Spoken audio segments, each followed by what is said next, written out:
Jesus said to the disciples, "There was a rich man who had a manager, and charges were brought to him that this man was squandering his property. So he summoned him and he said to him, 'What is this I hear about you? Give me an accounting of your management, because you cannot be my manager any longer.' Then the manager said to himself, 'What will I do now that my master is taking the position away from me? I'm not strong enough to dig, I'm ashamed to beg.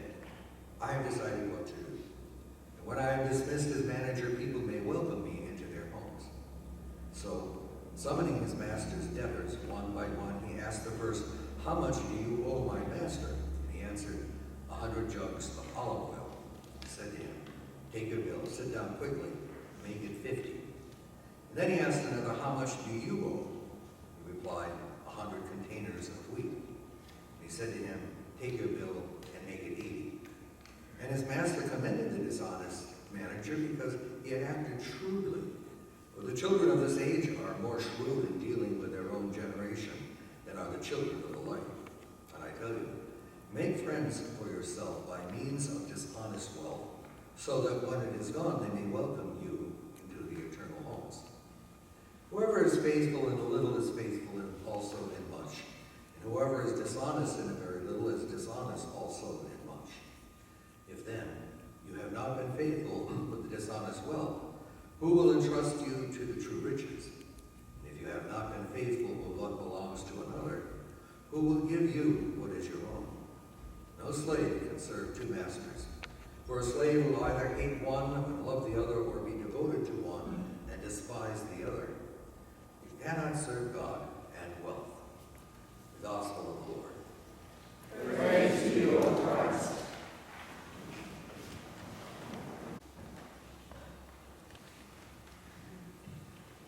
All set?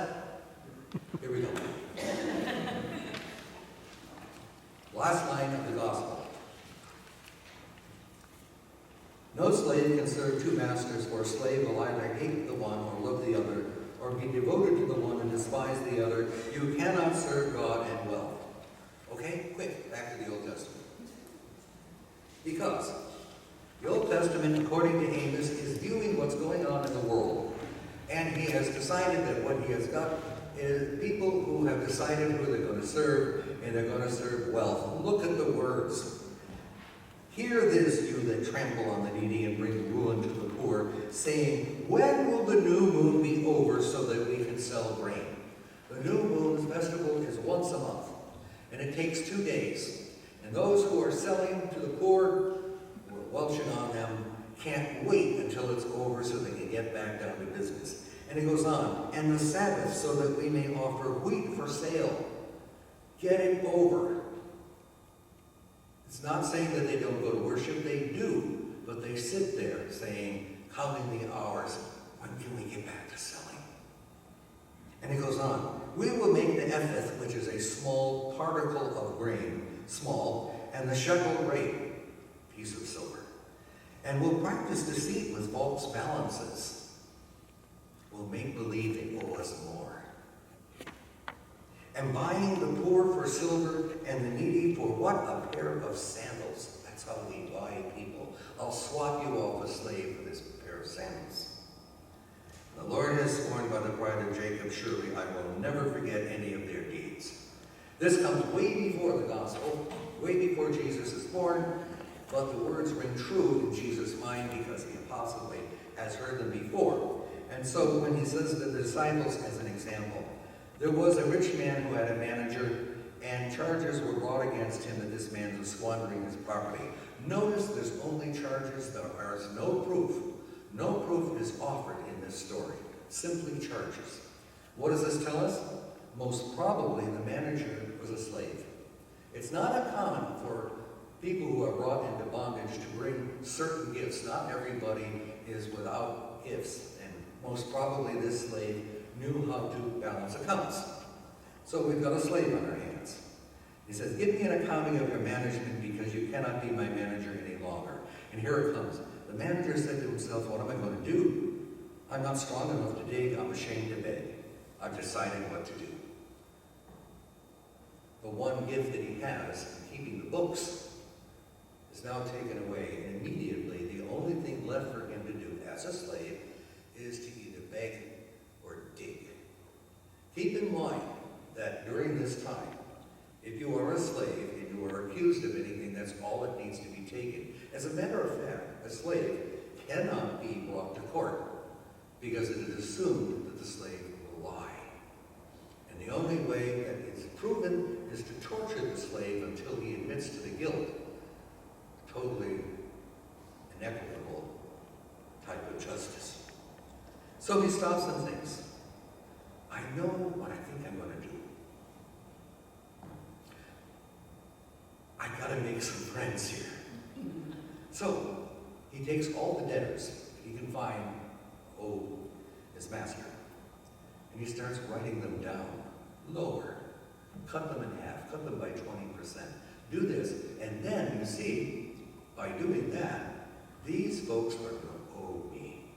They owe me, and I'll avoid having to dig or beg. Well, wouldn't you know, the master of the house finds out about it. And here comes the interesting thing, and the master commends him for being dishonest, because he has acted, why? Shrewdly. Here's another factor. Chances are the people who owe this man owe him more money than they should have. If they owed him 100 bushels of wheat, chances are that that man was extorting those people, saying, you owe me 100, when he knows all along it's only 50. So the steward, marking it down to 50, simply brings it to equity. Interesting note. It goes further. He commends him.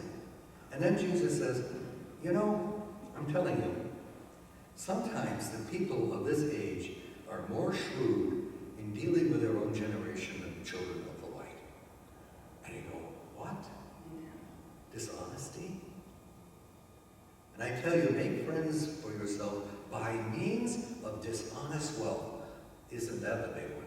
By means of dishonest wealth. So that when it is gone, they may welcome you into their eternal homes. We don't know how to make sense out of this because we don't live in that society. But there is some part of our national heritage, be it terrible as it is, in terms of slavery. Let me explain that. I remember reading a story about a woman who kept a diary, her great-grandmother kept a diary. And when the North invaded Richmond, it was clear that they had to flee. And the story is of this one woman who had a slave who took care of her 4 children. And it was when the North was coming in and they were about to destroy Richmond, and the slave knew that it was over, that she abandoned this woman and her 4 children. And the woman couldn't believe that her slave did this. And her response to it all is, but she was happy. She was happy. The truth was she was never happy. She was dishonestly happy. And that is how they sometimes survive. I mentioned in the Bible study, the movie, and I think last week also, the movie Sounder, in which a man, a black slave, sees his children starving, and so he steals a ham and then he's caught. There is no going to court. It's simply assume you are guilty and we'll put you away, and we're not going to tell you how long we're going to put you away. The end of the story is when he is given his freedom, his wife is running toward him, and all of a sudden something happens, and they are reunited. Now, in slave society, an interesting thing is this. They know that they're being dealt with unjustly. And so, if you are starving, you do steal from those who have plenty and you have nothing. But among slaves, honesty is demanded among themselves, because they know when something dishonest is being done. And suddenly the law is abrogated because you want your children to survive.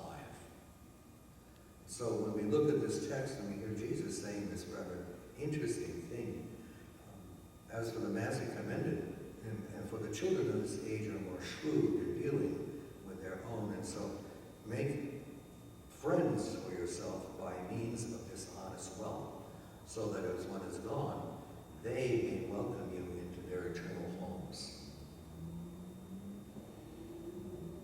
Is there a point in morals and ethics when things fall apart, when survival of the poor depends on the generosity of the rich, and when the rich don't respond?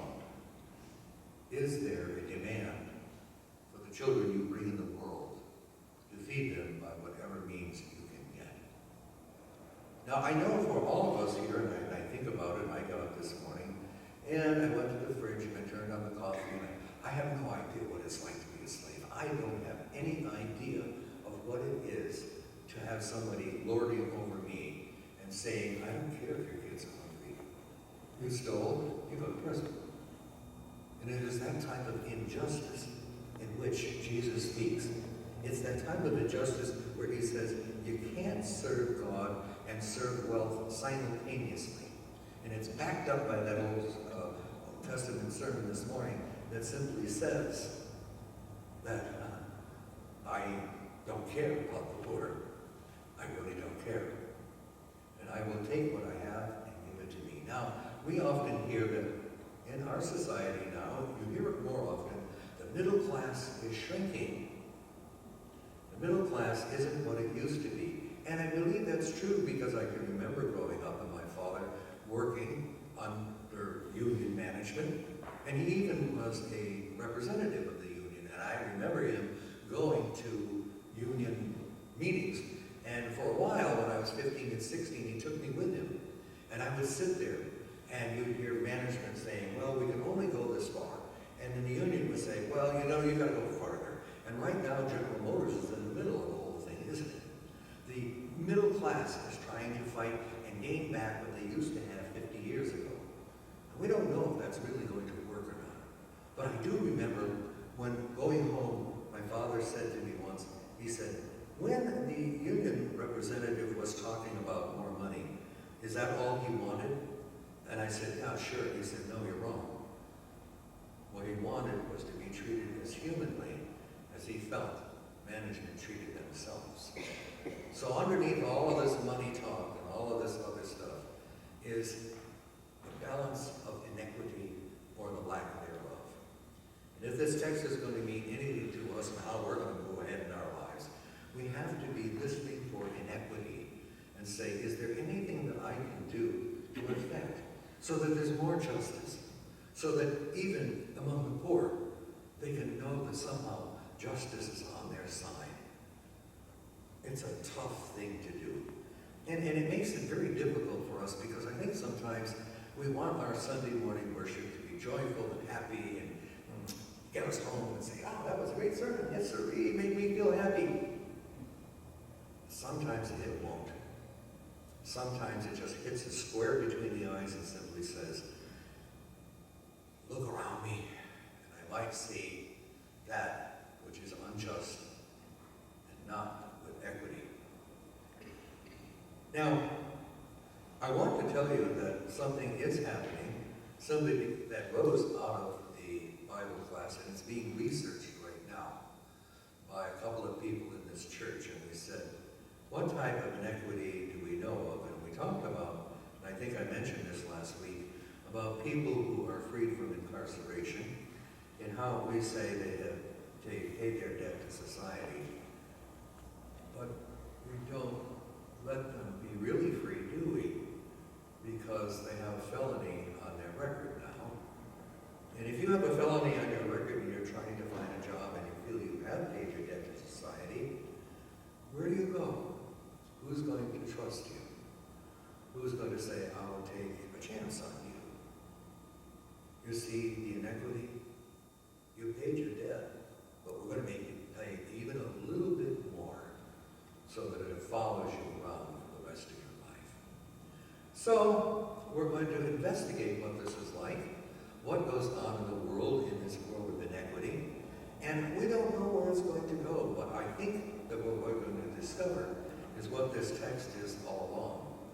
That somehow the effort that we put behind the children who have been crushed into poverty or crushed so that their names are forever anathema in getting a job, that somehow these people can be freed. And so that in a moment of time, we discover that we're really worshiping